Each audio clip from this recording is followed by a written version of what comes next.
Today I'm going to show you a very simplified version of how I merge into a mosaic 3 different panels of the same area, and also how I process my images.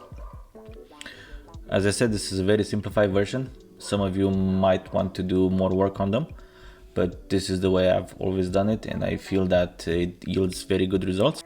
Okay, so to start off, we got the Flame Nebula, the Spider Nebula, and also the Tadpoles. These are already stretched images, and I have also calibrated them. The images will need to be also plate solved. So first off, what you want to do is to go into script, astronometry, and then click image solver, right? And here you can either select the active windows or the list of files, so you can add files from a folder if you want, and then just rename them however you want. After you have stretched the files and have them plate solved, you will need to go into script, go to mosaic by coordinates, and then add your files here. So we'll go into my folder and we'll just add the WCS files as needed. Okay, so after you have done this, you'll just rename the file with a suffix at the end so you'll know what it is. So here it's underscore RA11, and then you'll just click OK. You do not need to touch anything in the mosaic geometry. I never touched it, so it's best to leave it like that, and then you just go OK.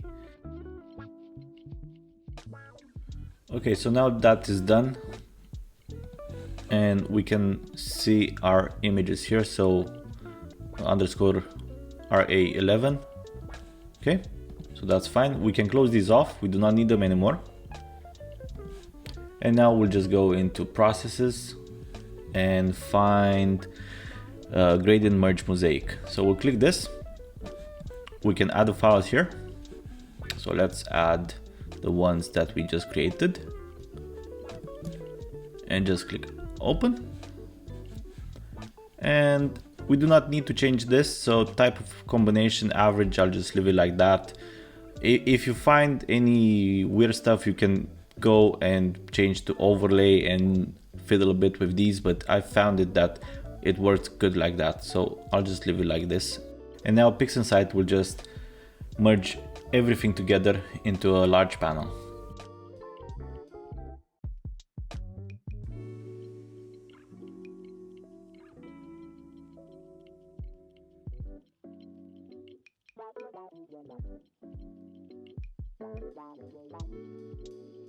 It took about 8 minutes to do.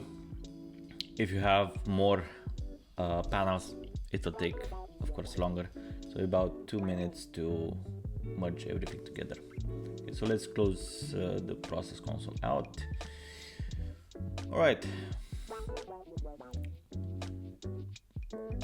So this is the mosaic that we have just created. So we have a very good area here with the Tadpoles and Flame Nebula, but a very bad area here. So there is not enough data. I did not have a panel that could fit in here. It's in the plans to do. So now we'll just have to work with just this part. Okay, so let's open dynamic crop. We'll just do something like this.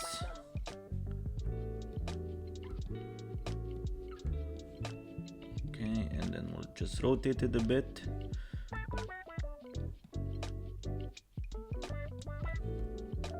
So I'm trying not to capture anything that's like in this black part, because then you'll have to crop it out again. So we'll just go like this, and then let's rotate it a bit.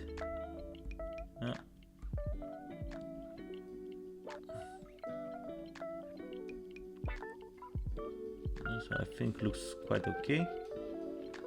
Given, yeah. Okay, so we'll just leave it like that, and we'll just click OK. And we have very small mosaic of the Flaming Nebula and the Tadpoles. Right off the bat I can see a problem area that we'll have. So if you look closely here, the noise is quite big in this area. Okay, so and it also has this shape. Okay, it's go like this and then drops down. So most likely this will be in the final shot as well. Alright, so since we have already calibrated the image and also staged the image, there is no point in even trying to do it again. We'll just go blur exterminator first. So we'll do this.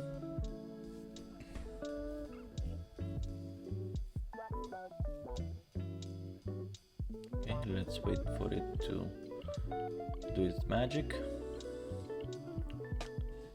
Right, so now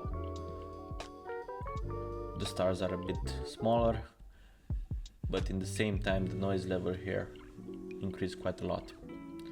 So a way to fix it is just to take another mosaic of the Auriga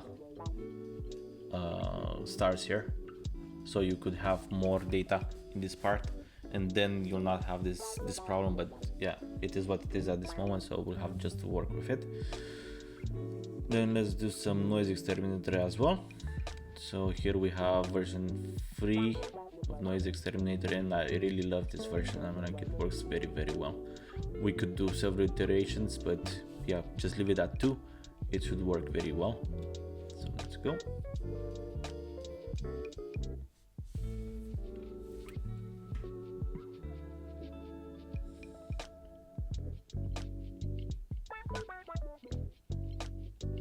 Okay. Alright, so now let's try to work a bit on the nebulosity part.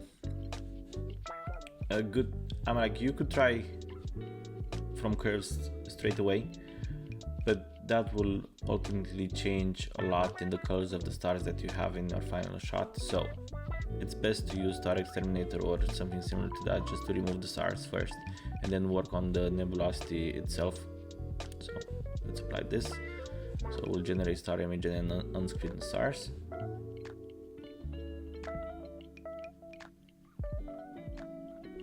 Okay, so now we have the stars here and also the nebulosity here. Good. Now you can clearly see this area, the problem area that we got. Even if we try with gradient exterminator or gradient correction or something similar to that, it will not do a lot of magic in this area. So just leave it like this, just because there is no data. So there is a lot of noise, there is no data for PixInsight to work with. So we'll just leave it as is. Hopefully when we'll put the stars back in and we'll do some color correction, it will not pop up that obviously in the final image. So let's go to curves. Okay, let's open our real-time preview here. Let's bump up a bit the saturation. Alright, so now you can see the reds inside the image. Okay, we have some greens as well here. You can definitely try to do a narrowband normalization on the image. I haven't found this particular area to work very well. I'll just show you how it looks, but I'm not very happy with the final results.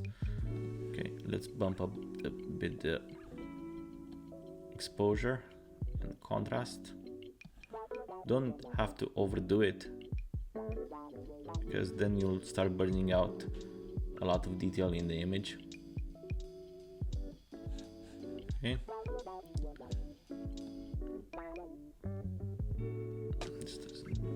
Okay, luminescence.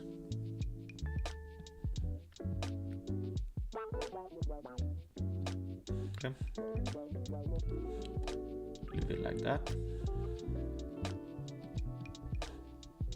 So let's close this. Yeah. So you see, very green part here. But still, we have a lot of good details. Okay, so we have details of the tadpoles as well. Okay, details of the Flaming Star Nebula 2. Okay, so here would be the star that creates the whole nebulosity. Okay, let me show you in narrowband normalization how it looks. Just reset this. Yeah. So in HOO